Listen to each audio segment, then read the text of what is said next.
El próximo 5 de julio se celebrarán las elecciones congresuales y presidenciales de la República Dominicana. Civil Engineering invita a su espacio a aquellos candidatos que deseen tratar sus propuestas desde el punto de vista de los ingenieros civiles y arquitectos.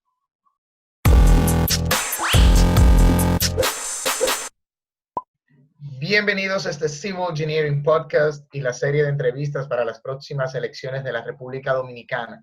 En esta ocasión estaremos entrevistando al candidato a diputado por la circunscripción número 1 del Distrito Nacional, José Horacio Rodríguez. Bienvenido, José. Antes de entrar a la parte técnica y tal vez de todas las propuestas, a nosotros nos interesa siempre saber con quién estamos hablando. ¿Quién es José Horacio? Bueno, José Horacio es un joven dominicano. Yo creo que yo soy, mis amigos podrán decir que yo soy idealista, pero yo no me quedo solamente en ese idealismo, sino que a mí me gusta trabajar y participar e involucrarme hasta lograr conseguir esos ideales, verlos convertidos en realidad. Yo por eso estudié Derecho. Yo estudié Derecho como uno toma una decisión de una carrera muy joven. Yo tenía 18 años y estudié Derecho pensando en la búsqueda de la justicia. Luego fui aprendiendo sobre esa carrera y me di cuenta que no necesariamente estaba relacionado con la búsqueda de la justicia. Aún así, me gustó mucho y no me arrepiento de haberla estudiado. Pero encontré dentro de todas las ramas del derecho, encontré dentro de la rama de los derechos humanos el sentido a esa búsqueda de la justicia, del bien común. Y por eso me especialicé en ese mundo y he sido activista social y militante político ya durante muchos años, por muchas causas que considero justas, siempre buscando lo que yo entiendo que es el bien común. Y pertenezco a esa generación de jóvenes dominicanos que yo creo que tenemos más de 15 años, desde hace mucho tiempo, participando de manera muy activa en muchos procesos. Ahora he dado un paso al frente, dejando las pancartas a un lado, tomando la decisión colectiva de aspirar a una diputación en la circunscripción 1 del Distrito Nacional, para hacer desde allí buena política y para representar bien los intereses y los derechos de todo el pueblo dominicano y en particular los de esa circunscripción que es donde se encuentra el polígono central, que abarca todo lo que va desde el Malecón hasta la Kennedy y desde la Luperón hasta la zona colonial. Ese cuadrante es la circunscripción 1 del Distrito Nacional y yo espero con el apoyo de la ciudadanía que cree en la buena política poder representar esa demarcación a partir del próximo 16 de agosto en el Congreso. Ese es José Horacio. Un resumen. Bueno, me imagino que todas esas cosas que fueron sucediendo a lo largo de tu vida fueron las que te han llamado a la política y las que han ido poco a poco creando tus propuestas y tus pilares fundamentales de tu campaña, los problemas que tú ves en la sociedad, entre otras cosas. Entonces, si puedes cuéntanos un poquito cuáles son esos pilares, esas cosas fundamentales que tú tienes como campaña para diputado. Mira, hemos hecho un resumen de una agenda de trabajo legislativa en 4 ejes, aunque uno siempre quisiera poder trabajar mucho más, porque vivimos en un país en el que se necesitan hacer tantas cosas en tantos ámbitos diferentes. Pero hemos hecho 4 ejes principales. El primero, la lucha por una justicia independiente, por mayores niveles de institucionalidad en el Estado dominicano, un Estado que funcione bien sin importar quién sea el incumbente de turno, cuál sea el partido en el poder, que sepamos que hay reglas claras que se respetan, que se cumplen, que hay un régimen de consecuencia ante la violación de una ley. Y dentro de esa lucha por la justicia independiente como una manera de poder lograr que se sancione la corrupción, yo pienso que ese ha sido el principal reclamo, la principal demanda de la ciudadanía organizada en los últimos años, ese deseo de que nuestros cuartos que aportamos a través de muchos sacrificios de nuestros impuestos sea bien utilizado, sea utilizado para garantizar servicios públicos de calidad y no para que se los roben unos pocos políticos corruptos. Entonces, por eso ese es uno de mis principales ejes de trabajo. El segundo es el eje del tema de medio ambiente. Yo creo que es un tema fundamental como joven.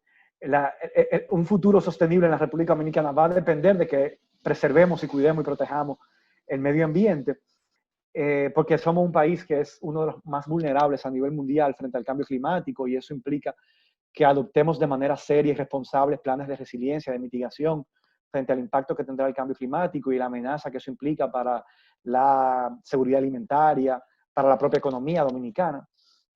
El tercer eje es el de los derechos humanos, porque como yo le comenté en mi introducción, ha sido mi principal área de trabajo a nivel profesional y por ahí luchar por el derecho a la igualdad, a la no discriminación, proteger a la familia. Yo propongo una licencia de paternidad para que los padres puedan estar en el hogar cuando tienen un hijo que llega al mundo. Y así fomentar la paternidad responsable y el entendimiento de que es un rol compartido, el de padres y madres, el de cuidado de la primera infancia. Y por último, el derecho a la ciudad.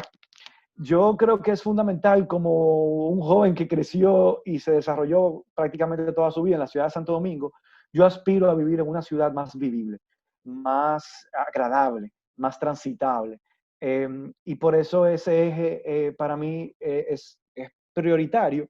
Yo sé que muchas veces mucha gente me dice, mira, pero ese es un eje de trabajo que se enfoca más desde lo municipal, y es cierto. Para poder llevarlo a la práctica es principalmente desde los ayuntamientos, pero yo pienso que el ayuntamiento necesita aliados en el Congreso Nacional, sobre todo como representante de la circunscripción 1. El rol de un diputado no es solamente legislar, crear leyes, ni fiscalizar, asegurarse que esas leyes se cumplan, sino también el de representar. Y ese rol de representar yo creo que significa tratar de trabajar de la mano con los demás habitantes de mi demarcación, en este caso la circunscripción 1, para lograr buscar respuesta a los problemas que a esta demarcación le aquejan. Y yo creo que uno de los problemas que aquejan es, por ejemplo, el tema del tránsito, es el tema de que tenemos una ciudad muy hostil al peatón, muy hostil en general, poco vivible. Entonces yo quiero trabajar para fortalecer a través desde el Congreso un marco legal que nos permita tener espacios públicos, áreas verdes, que de esa manera podamos disfrutar mucho más de esta ciudad, porque al final esta es nuestra casa no es nada más nuestra vivienda donde dormimos, sino también la ciudad en sentido amplio. Yo pienso que también es nuestro hogar, donde crecemos, donde nos desarrollamos y donde al final hacemos y desarrollamos nuestra vida. Así que ese es un poco el resumen de los ejes. Yo sé que hay muchos temas que se quedan que a mí me gustaría trabajar desde el Congreso, como el tema de la cultura, como el tema del deporte, temas económicos importantes que tienen que ver con la configuración de los impuestos. Pero hemos desarrollado esas 4 ejes principales porque uno en 4 años tiene que ser realista y saber que aunque uno tenga mucho deseo, uno tiene que enfocarse en algunas áreas para poder dar resultados. Y yo tengo claro que tenemos que ir al Congreso a dar resultados, a que el trabajo nuestro se pueda ver reflejado en leyes concretas, en resoluciones y políticas públicas concretas que puedan mejorar la vida de nosotros, los dominicanos. Qué bueno que tú tienes eso claro, de que son 4 años. Para mucha gente, la gente entiende que 4 años es suficiente para tú arreglar el país. No lo es. No lo va a hacer ni 10 ni 20 años. Eso a medida que se va trabajando y se va creando una base para eso. Y con el pilar que mencionabas del medio ambiente, el futuro de la República Dominicana en materia de medio ambiente va a depender mucho de cómo la generación nuestra asuma ese sector, asuma ese papel de exigirle a las autoridades, de nosotros mismos cambiar como jóvenes nuestras aptitudes, nuestras actitudes también en cuanto a este tema. Entonces, ya que tú nos hablaste de ese pilar, desarrollanos más, un poquito más, esa propuesta que tú tienes en materia de medio ambiente, principalmente los temas relacionados a agua y desechos sólidos que están sobre el tapete, principalmente lo de desechos sólidos por el tema de Duquesa. Claro, mira, exacto, ese es uno de los pilares. Yo estoy muy consciente de que las decisiones que se tomen hoy y en los próximos años son fundamentales para nosotros poder asegurar en un futuro tener fuentes de agua suficientes en la República Dominicana, tener o sea, los ecosistemas, las áreas, los parques nacionales, áreas protegidas. Si nosotros hoy no tomamos de manera consciente la decisión de protegerlos, de cuidarlos, de preservarlos, ¿qué será de la República Dominicana dentro de 20, 30 años? Nosotros hay científicos incluso que prevén que podremos ser refugiados ambientales, que tendremos que irnos del país como refugiados y buscar asilo en otros países como consecuencia del impacto ambiental que tendrá el no preservar nuestros ecosistemas. Por eso, ese es uno de los puntos principales. Yo quiero aclarar, en primer lugar, la necesidad de que el Congreso asuma el rol fiscalizador en temas de medio ambiente. ¿Qué significa el rol fiscalizador? Nosotros tenemos una Ley General de Medio Ambiente, que es la Ley 6400, ese es el marco legal de protección y preservación del medio ambiente, y es una ley que es violada a diario, con la mirada cómplice del Ministerio de Medio Ambiente, que es el ministerio que está llamado a hacer cumplir esa ley. Esa ley contemplaba, que se aprobó hace 20 años, esa Ley General de Medio Ambiente, contemplaba una serie de leyes sectoriales que debían ser aprobadas para desarrollar áreas específicas dentro del tema de medio ambiente, que necesitaban una regulación específica y ampliada. Es el caso del tema del agua y es el caso del tema del el manejo de desechos y residuos sólidos. La única de las leyes sectoriales que se pudo aprobar luego de 20 años de promulgada esta ley ha sido la de parques nacionales y áreas protegidas. Y luego ha sido mutilada y se encuentra bajo constante amenaza. La amenaza más reciente a esa ley de parques nacionales y áreas protegidas ha sido la de el proyecto de construcción de un hotel en el Parque del Este de Cotubanamá, en violación a todos los estándares de protección de un área protegida. Todos los estándares de preservación de un área protegida, y es sumamente preocupante que eso se haga con el contubernio, con la complicidad del Ministerio de Medio Ambiente. Porque uno dice, ven acá, se supone que existe un Ministerio de Medio Ambiente para cuidar el medio ambiente. Entonces ese ministerio lo que está haciendo es otorgando permiso para que se destruya el medio ambiente. Y eso no debe suceder sin que el Congreso haga nada. Y es lo que ha venido pasando. Una de las funciones del Congreso no es solamente aprobar la ley, es luego asegurarse que se cumpla y ser vigilante, supervisar que esa ley no se quede siendo tinta sobre papel.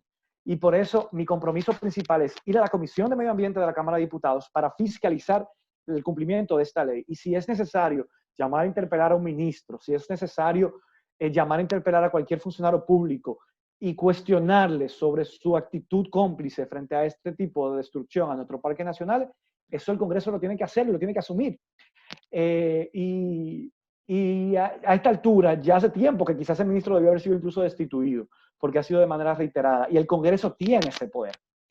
El Congreso tiene ese poder. El Congreso está conformado por los representantes del pueblo. Entonces es necesario que el pueblo, que al final, en una democracia, el que se supone que tiene el poder, le ceda su poder, le preste por 4 años su poder a representantes que asuman el compromiso de ir a defender esos parques nacionales y áreas protegidas. Vámonos al tema de residuos sólidos. Hemos visto todo lo que está pasando en Duquesa y cómo eso representa una amenaza a la salud de casi 3 millones de dominicanos que vivimos en el Gran Santo Domingo, porque el Santo Domingo, ese impacto que tiene la contaminación que está provocando Duquesa no es solamente sobre el Distrito Nacional. Incluye los 7 municipios del Gran Santo Domingo: Pedro Brán, Los Alcarrizos, Santo Domingo Oeste, Santo Domingo Norte, Santo Domingo Este, Boca Chica, Guerra. Pero en la zona extendida de la zona metropolitana de Santo Domingo incluimos Jaina, incluimos San Cristóbal. Es una amenaza para casi 1/3 de la población nacional que se concentra en esa zona. Casi 3 millones de habitantes.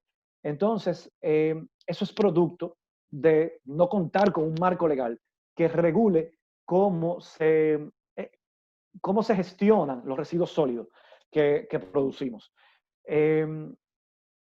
Duquesa es solamente uno de más de 350 vertederos a cielo abierto que hay en la República Dominicana. Y en todos está pasando una situación similar. No hay un marco legal que regule cómo se manejan, cómo se gestionan, qué provecho le podemos sacar a esos residuos. Entonces, esta ley de gestión integral de residuos sólidos justamente busca poder generar incentivos para que pueda ser que la economía pueda incentivarse, a florecer, aprovechando estos residuos. ¿Cómo? De diferentes maneras. La industria del reciclaje local, fomentarla, generar incentivos para que desde la República Dominicana se pueda producir mayores niveles de reciclaje. Hoy en día, mucha gente no sabe que cuando tú llevas una botellita de plástico a un centro de acopio, muchas veces, la mayor parte de esas botellas son luego exportadas a otros países. El mayor país receptor es China, porque aquí no hay las condiciones para poder reciclar eso y utilizarlo a nivel local. Esta ley busca generar incentivos para que eso se pueda, no solamente los plásticos, sino también los residuos orgánicos, para que pueda generarse energía a través de los residuos orgánicos, ya sea a través de la biomasa, ya sea a través de biodigestores, o generar también abono desde una escala comunitaria, desde una escala barrial, desde una escala municipal. Nosotros desde la campaña, de hecho, hemos promovido una campaña educativa para que las personas puedan aprender a hacer abono a partir de los residuos orgánicos en sus casas y en sus hogares, aún sin tener un patio, un jardín. Y invito a que a través de mis redes sociales, @JoseHoracioR, puedan tener acceso a esa guía de compostaje que hemos creado y también estar pendiente de cuándo se celebrarán los próximos talleres de formación.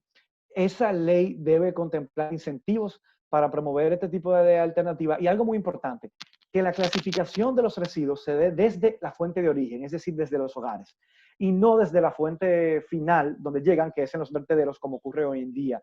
Otra cosa que tiene que incluir esa ley es la responsabilidad extendida de los productores que generan estos residuos. que no se pueden desentender y entender que luego el impacto ambiental, la huella ecológica que dejan, es responsabilidad del consumidor o es responsabilidad del Estado, cuando quien se está lucrando de vender estos artículos que producen esos residuos son justamente los productores. Por lo tanto, esa ley debe contemplar la responsabilidad extendida del productor y otro punto muy importante, la sustitución gradual de plásticos de uso único. Porque yo quiero recomendar que vean el documental de Isla de Plástico. El uso de plástico es de manera indiscriminada, ya está llegando a unos niveles insostenibles y esa ley también debe incluir ese aspecto. Es una ley que tiene mucho tiempo del Congreso y que yo espero que podamos en una próxima gestión, en un próximo cuatrenio, impulsar y lograr que se apruebe. Por último está la ley de agua, que como tú mencionabas, yo creo que un punto importantísimo de la ley de agua es, uno, la protección de las... Antes de que entre, José Horacio, ¿tú crees, o sea, nosotros hemos entrevistado a diferentes profesionales, y disculpa que te interrumpa antes de que entre ese tema. Por favor, interrúmpame, que si tú me dejas hablando ya tuviste. Pero si tú llegas al Congreso, parte de lo que tú harás es hacer una revisión o recomendar una revisión de la ley, porque hemos tenido muchos profesionales en este espacio de Civil Engineering Podcast que han dicho, han hablado de que la ley no se hizo con el apoyo de las personas que saben de ese tema y que tienen muchísimas lagunas, así mismo como ha pasado con muchísimas otras leyes. Entonces, tú vas a proponer eso, tú llegas al Congreso y dices, ok, antes hay que aprobarlo, hay que revisarlo y con la gente que sabe. Sí, claro, totalmente. Mira cómo se trabaja en el Congreso. Normalmente un diputado trabaja en 3 o 4 comisiones de trabajo por temas. Entonces tú tienes una comisión de medio ambiente, tú tienes una comisión de educación, de relaciones exteriores, de cultura, de deporte, de hacienda, de justicia, de derechos humanos, comisiones por cada área de trabajo, comisión de energía y minas. Entonces, normalmente un diputado se concentra y trabaja desde 3 o máximo 4 comisiones. Y el trabajo para la discusión, el verdadero debate, donde se consultan expertos en esos temas, es desde la Comisión de Medio Ambiente. Entonces, la Comisión de Medio Ambiente, ya cuando tiene un proyecto consensuado, lo somete al Pleno y el Pleno normalmente acoge o rechaza las recomendaciones de la Comisión. Por eso es importante lograr entrar a esa comisión y desde esa comisión consultar a los expertos, que son los técnicos que saben de verdad de esta materia. Esa ley todavía no se ha aprobado, o sea que esa ley, bueno, se aprobó en la Cámara de Diputados, pero pasó al Senado. Todavía no se ha convertido en ley. Sigue siendo un proyecto. Si el Senado no lo conoce ahora, antes de agosto, el proyecto perime y tendría que comenzar a ser conocido de nuevo, como si nunca hubiera sido aprobado por la Cámara de Diputados. Y es lo más probable lo que pase, porque actualmente el Senado tiene su trabajo paralizado, porque están ahora mismo solamente concentrados en la campaña electoral, y entre la campaña electoral y el COVID, el Congreso no está trabajando, a pesar de que siguen cobrando igualito. Ha sido una de mis críticas. Entonces, yo iría al Congreso desde la Comisión de Medio Ambiente a proponer cambios a ese proyecto para que se ajuste a todos estos criterios que estamos hablando y tomando en cuenta la opinión de los expertos, de técnicos que han trabajado este tema y que lo dominan a la perfección. Mira, si hay algo que ha adolecido el país de hace mucho tiempo, es la falta de planeamiento urbano en nuestras ciudades. Incluso lo vemos como nos ha estado afectando en el tema del medio ambiente, teniendo muchísimo vertedero en centro de la ciudad, afectándonos con temas de contaminación. Entonces, ¿cómo se va a apoyar tu campaña con el plan de ordenamiento territorial para lograr los objetivos relacionados a todos los temas de vivienda y de seguridad que nos afectan a todos los dominicanos?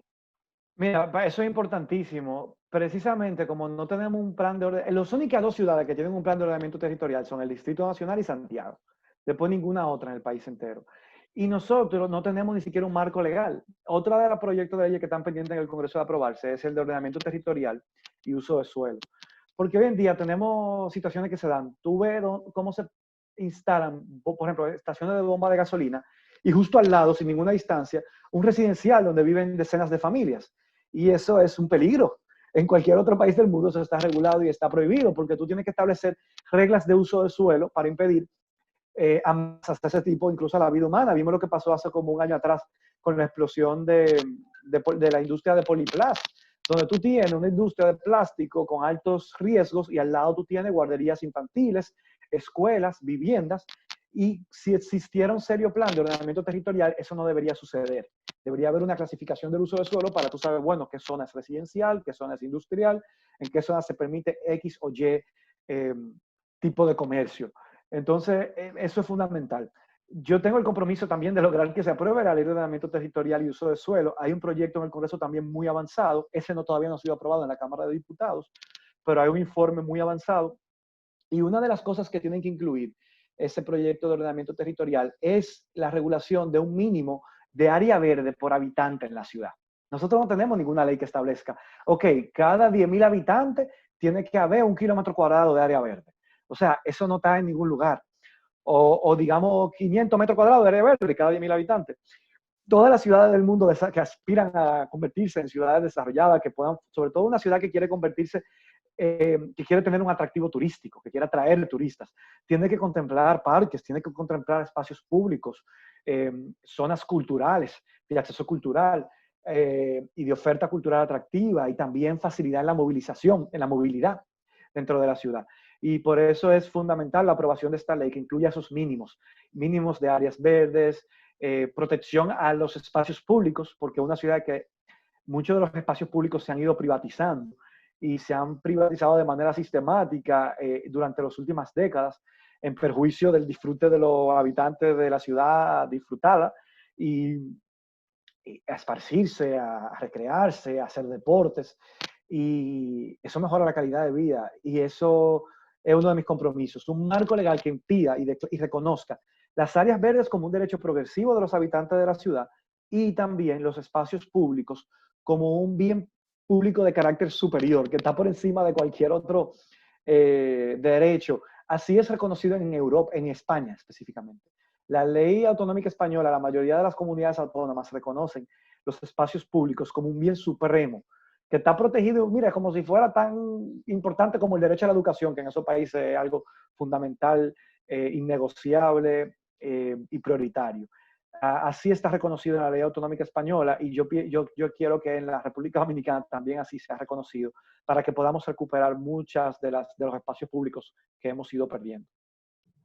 Y José Horacio, tú mencionabas en uno de tus pilares que a ti te gustaría vivir en una ciudad vivible, caminable, transitable, pero igual, dentro de esa ciudad la ciudad debe convivir con un sistema de transporte público y más ciudades emergentes como las nuestras, que van creciendo, creciendo, creciendo, y que naturalmente el Estado debe brindarles un servicio para que se puedan movilizar, para que puedan llegar a los diferentes puntos, para que puedan ir de su casa a un parque que les gusten, como tú estabas hablando.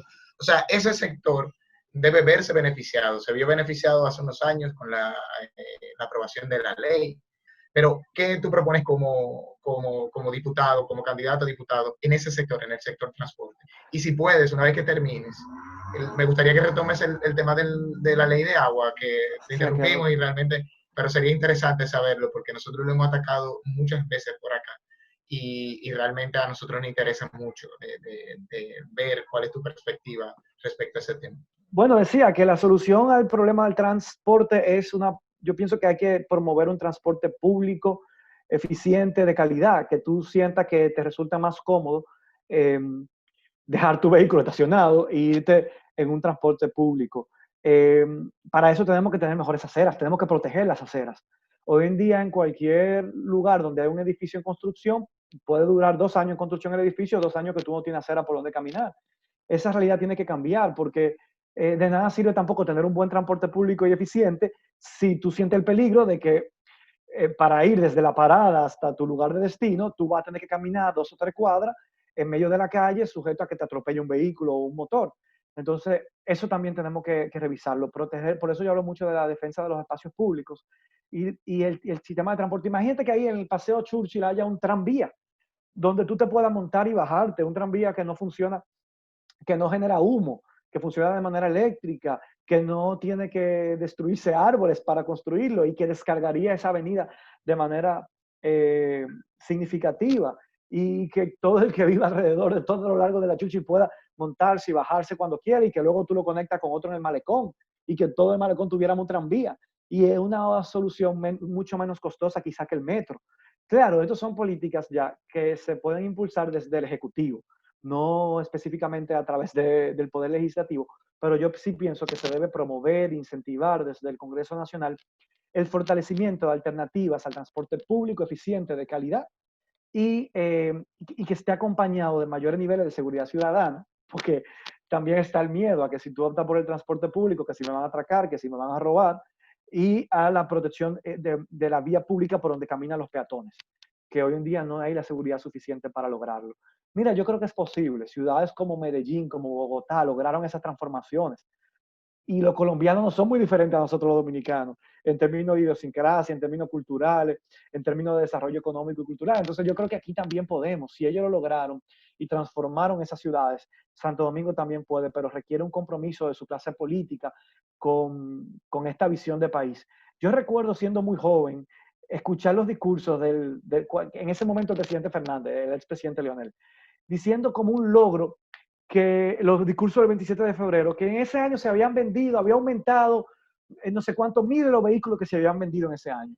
Pero yo creo que en cualquier otro país del mundo eso sería un fracaso, porque los países desarrollados lo que celebran es cuando logran disminuir su parque vehicular, porque quiere decir que la persona está utilizando el transporte público y no requiere de un vehículo privado para poder transportarse. Y eso lo veía como un logro. Entonces ahí yo te veo la diferencia de visión entre una solución colectiva al problema del transporte o promover una solución individual que al final no es una solución porque termina agravando el problema, porque los carros no caben ya en las calles. Yo digo que no lo vamos a terminar parqueando arriba de la cabeza, o sea, no es posible los niveles que ya tenemos de que tú te pases 2 horas en un tapón para ir a la universidad o para regresar a tu casa del trabajo. Entonces eso es lo que tenemos que cambiar. ¿Tú usas la bici, José? Mira, yo usaba mucho la bici, te confieso que últimamente no. A mí me encanta la bicicleta. Yo tuve el privilegio de cuando terminé el bachillerato hacer un año de intercambio en Bélgica. Y para mí, una de las cosas que a mí más me enamoró de allá es que todo el mundo anda en bicicleta para todas partes, no importa la edad. Yo me acuerdo que yo fui a una familia de acogida, una familia anfitriona, que la abuela y el abuelo compraron el pan. Y a mí eso me dejaba sorprendido, porque aquí yo no me imagino a mi abuela en bicicleta, de ninguna manera, pero allá hay una cultura desde niño, desde que los niños entran a la primaria, en primero de primaria, yo ver cómo una de las clases en el colegio, en la primaria, es aprender a manejar en bici, en la calle, y cuáles son las reglas del tránsito en la bici, aprender a utilizar el carro de las bicis, aprender si van a la izquierda a sacar la mano, aprender que tienen que usar siempre casco, protección, utilizar siempre las luces, si no eso lleva una multa, sobre todo si es de noche. Y yo quiero celebrar que justamente en estos días hemos visto el anuncio de la primera ciclorruta en la Avenida Bolívar. Yo creo que eso es un gran logro, tenemos que trabajar para que eso sea extendido. Y eso yo creo que es una motivación para que mucha gente, como yo, por ejemplo, decida volver a la bici, a pesar de que tengo muchos años que la he dejado. Yo regresé de Bélgica y lo primero que hice fue comprarme una bicicleta aquí. Pero uno a veces se siente como atropellado, uno siente que no hay las condiciones y lo que tenemos que crear un entorno más amigable para la bici, para que mucha gente pueda utilizar eso como un transporte alternativo. Sí, te lo pregunté porque así te puedes unir a Mario cuando te dé camino al ayuntamiento, como están ahí mismo, tú puedes, Claro. van a acompañar. Me encantaría eso, poder ir a trabajar al Congreso en bici, la verdad. Entonces, háblanos de la ley de agua, cuéntanos. Mira, ese también es un proyecto que lleva años en el Congreso sin poderse aprobar y sobre todo por la visión que hay de si consideramos el agua como un bien público o como un bien privado. Yo entiendo que el agua debe ser considerada como un bien público y que se debe priorizar el consumo humano de agua. Y así lo establece nuestra Constitución, de hecho. El agua es vital para la vida, el agua es vital sin agua nosotros nadie puede vivir y se debe garantizar la sostenibilidad y el acceso al agua, sobre todo frente a las sequías que vienen. Esa ley de agua debe promover formas también de recogida para aprovechar el agua proveniente de la lluvia y promover que pueda aprovecharse esa agua que en muchos países del mundo es como una de las fuentes prioritarias de acceso al agua. Y en este país cada vez menos se utiliza. Y yo pienso que esa es la visión que debe contemplar esa ley. Y como tú dices, tenemos que asesorarnos desde el Congreso Nacional con los expertos técnicos que nos permitan que esa ley incluya los aspectos necesarios para asegurar la producción de agua, porque sin agua, por ejemplo, no podemos tener garantizada la seguridad alimentaria, la capacidad, tener la certeza de la capacidad de producir alimentos. Una de las amenazas frente al cambio climático es justamente que habrán aumentos de sequías o por el contrario, y paradójicamente, aumentos de inundaciones. Entonces, tenemos que prepararnos ante esas eventualidades y esta ley de agua debe incluir las medidas necesarias para poder afrontar ese impacto del cambio climático en cuanto al aumento de las sequías y de las inundaciones. Y que en el camino podamos asegurar la posibilidad de garantizar alimentos y también la producción agropecuaria, la ganadería que muere cuando se producen estas situaciones de sequía. Sí, justamente el año pasado pasó algo muy similar con la sequía. Vimos como la CAST y otros entes reguladores tuvieron que controlar el uso del agua por la sequía y vimos como en el Cibao específicamente miles de vacas y de ganado murieron por el mal manejo del agua que tenemos aquí actualmente en el país. No, y recientemente también salió en la prensa pública que teníamos un problema de agua.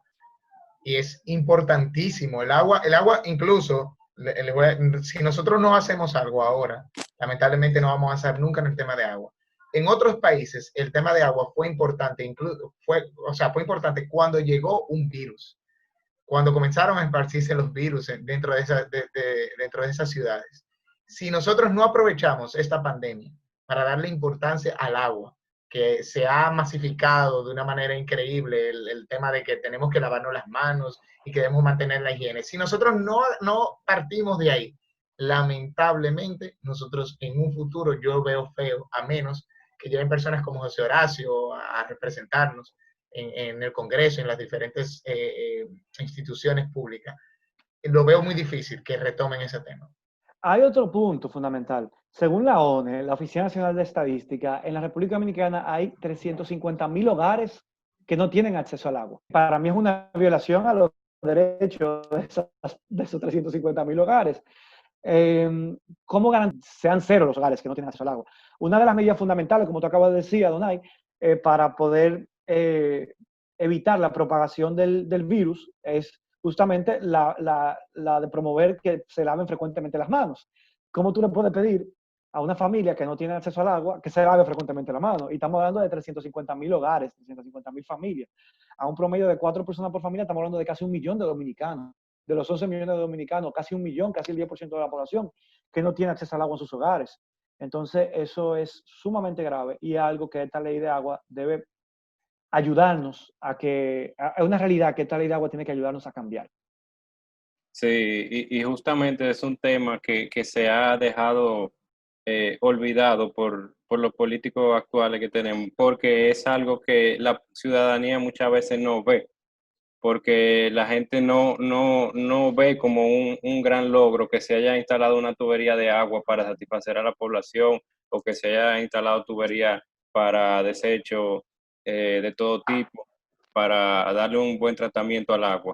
Algo también que ha traído como consecuencia la pandemia a todo el mundo y a nuestro país también es una gran crisis económica de la cual tendremos que como país buscar las mejores soluciones para poder superarla. Y el sector construcción, que es uno de los sectores económicos más importantes del país, se está viendo y se verá muy afectado por esto. Entonces, ¿cómo podrá el sector construcción verse de alguna manera beneficiado con tus propuestas? ¿O qué podría hacer José Horacio para ayudar a frenar esa crisis económica? Sobre todo porque yo vengo de una familia de un papá ingeniero civil y de una mamá arquitecta. Entonces, en mi casa ha estado presente, ¿verdad?, ese tema. En sentido general, para poder, nosotros no podemos volver al mismo modelo anterior al salir de esta crisis. Nosotros tenemos que aprovechar esta crisis, utilizar esta crisis para salir fortalecidos a nivel económico. Yo pienso que a nivel económico nosotros tenemos que repensar el modelo económico que nos trajo hasta aquí y que fortalecer el mercado interno nacional. Yo pienso que fortaleciendo el mercado interno se fortalece el sector construcción de alguna manera porque aumenta la capacidad adquisitiva de la población nacional. Y a mayor capacidad adquisitiva, mayor capacidad para promover incentivar y movilizar el sector. Pero, ¿cómo hacer esto? Yo pienso que se deben generar incentivos para los sectores de la economía que signifiquen, que tengan un futuro asegurado en un mundo como este, que no dependan tanto de los mercados externos, extranjeros, Específicamente me refiero a que nosotros tenemos una economía que ha estado sustentada en 3 pilares principales, que son el turismo, que en este momento está en cero porque depende, bueno, con esta pandemia, nadie en el mundo está haciendo turismo, nadie está viajando, y además depende de la posibilidad de que los países tengan unas condiciones de estabilidad económica y socioeconómica que le permitan viajar y hacer turismo. Entonces, esos son factores que nosotros no podemos controlar a nivel interno, que nos hace vulnerables. El segundo tema es el de las remesas, que vemos como están en picada precisamente porque los países de donde provienen esas remesas hay los mayores niveles de desempleo que nunca había habido en la historia, y el tema de las zonas francas. Nosotros tenemos que repensar ese modelo económico sustentado en factores tan dependientes de los mercados extranjeros para fortalecer el mercado nacional y fortalecer sectores de la industria nacional que impliquen y aporten un valor añadido a los productos que consumen. Y se me ocurre, por ejemplo, la industria de las alternativas biodegradables al plástico, de la agroindustria regenerativa a nivel nacional, de todos los sectores nacionales que puedan dar un valor añadido a lo que producen y así crear riquezas a nivel nacional, mejorando los salarios de la población nacional para que aumente su capacidad, su capacidad adquisitiva, y con eso que la industria nacional tenga un mercado de venta aquí en la República Dominicana y no necesariamente fuera. Yo pienso que esa es un poco la visión hacia la cual tenemos que encaminarnos. Incentivar también la economía a partir de actividades culturales. Sin duda que hay que fortalecer nuestra producción interna y eso es algo que quedó evidenciado con los sectores agropecuarios ahora en el tiempo de la pandemia. Imagínense que no hubiéramos tenido un sector agropecuario fuerte, que hubiéramos dependido de otros países para la alimentación del país en este tiempo tan crítico de pandemia. Hubiera sido un desastre. Y eso es algo muy importante que debemos de incentivar que nuestra industria local crezca lo más posible. La industria local y el mercado local, o sea, claro, que la industria encuentre un mercado a nivel nacional que le resulte rentable la venta de sus productos. O sea, yo pienso que al final nos beneficiamos todos en el país. ¿Y cómo lograrlo, Donay? A través de incentivos para esos sectores, que pueden ser incentivos fiscales. Estados Unidos lo hace. Tú no sabes los incentivos que genera Estados Unidos para su agroindustria nacional. Está totalmente subsidiada. Nosotros tenemos que pensar en cómo generamos incentivos para esa industria nacional y relocalizar muchos de los incentivos que se generan para otros sectores hacia esos sectores que yo te estoy mencionando. Así es. Claro, es importante el área de los incentivos. Aquí realmente queremos que el mercado nacional esté produciendo, que esté desarrollándose, pero si no hay incentivos, lamentablemente, como los hay en otros sectores que sí han evolucionado en el tiempo de una manera estrepitosa, lamentablemente nosotros no vamos a ver una mejora en ese sentido. Pero tú tienes unos pilares muy chéveres, muy chulos, muy jóvenes, con otra mentalidad o sea, al escucharte hablar, yo no pienso en esa política tradicional, pienso en una política nueva, y qué bueno que nosotros lo estamos viendo en estos últimos días. Pero ¿cómo va a ser José Horacio para, como diputado, promover todo esto? ¿Cómo tú vas a lograr que eso pase en las diferentes comisiones que tú participes y todo eso? Trabajando. Ese es el rol de un buen legislador. Yo apuesto a la buena política y yo apuesto también a nuestra generación, a que sin importar las diferencias áreas, nosotros podamos como generación unirnos para avanzar en el tema porque el país sale ganando. Requiere mucha capacidad de negociación en el buen sentido de la palabra, dentro del Congreso Nacional, de que si otro colega diputado tiene un proyecto de ley que quiere pasar, bueno, yo te doy mi apoyo, apóyame tú en estas iniciativas que nosotros estamos planteando. Eso es negociación en el buen sentido de la palabra, en negociación política se requiere. La política es conflicto de intereses y es negociación y conflicto. O sea, ante los conflictos vamos sentando a negociar para salir adelante y que ojalá todos salgamos ganando. Entonces hay que estar consciente de que eso será necesario, pero el trabajo es lo que consigue los resultados. Y si algo yo tengo claro es que hay que lograr resultados, porque sería una frustración nosotros lograr algo, lograr ganar esta diputación y luego entonces no poder alcanzar los resultados que fueron las expectativas que se generaron a través de la misma. Entonces yo estoy muy consciente de que eso es algo fundamental.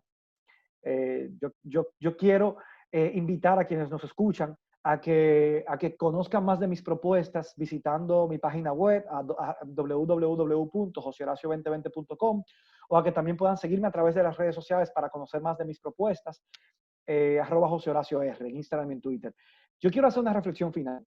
Yo quiero invitar a quienes nos escuchan a que en las próximas elecciones participemos, porque el futuro va a depender de quiénes son los actores que van a estar tomando las decisiones día a día en el Congreso Nacional. Y esas decisiones van a tener nosotros, y ese impacto va a poder ser para bien o va a poder ser para mal. Ojalá que sea para bien, y para que sea para bien necesitamos que vayan al Congreso verdaderos representantes del pueblo, que vayan comprometidos no con intereses particulares, sino con intereses colectivos de toda la ciudadanía, y sobre todo aprovechar que por primera vez vamos a poder elegir sin arrastre.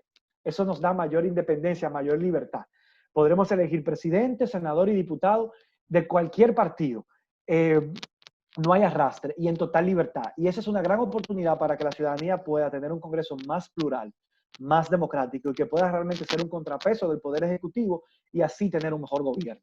Así que esa es mi invitación. Que José Horacio siempre va a estar disponible, siempre va a estar abierto para recibir cualquier proyecto de ley, cualquier iniciativa, aunque sean de temas que yo quizá no soy experto en ellos, pero que me siento, me documento, los escucho y podré introducirlos en el Congreso y gestionar que puedan conocerse y aprobarse. Así que José Horacio va a ser un diputado que siempre va a tener las puertas abiertas a través de las redes sociales, quien sea que me escriba, yo siempre contesto, y desde mi ejercicio legislativo yo quiero democratizarlo, para que todo ciudadano sepa que a través de mí podrá llevar cualquier iniciativa, cualquier proyecto o cualquier idea que tenga adentro del Congreso Nacional y que pueda ser conocido, trabajado e impulsado.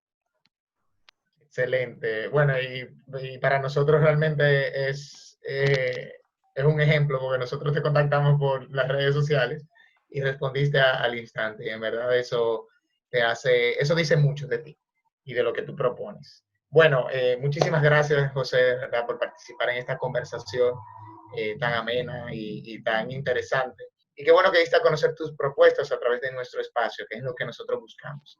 Ya ustedes, radioescuchas, conocen las propuestas de José Horacio Rodríguez, candidato a diputado por la circunscripción número 1 del Distrito Nacional. Este próximo 5 de julio, tú eres quien toma la decisión de quiénes serán nuestros representantes, quiénes van a ser nuestros tomadores de decisiones. Hasta aquí nuestro episodio de hoy. Recuerda seguirnos por nuestras redes sociales de Instagram, Twitter, Facebook, YouTube, y leer cada día nuestro blog donde tratamos de temas de importancia relacionados a la ingeniería civil y la arquitectura. Hasta un próximo episodio de Civil Engineering Podcast.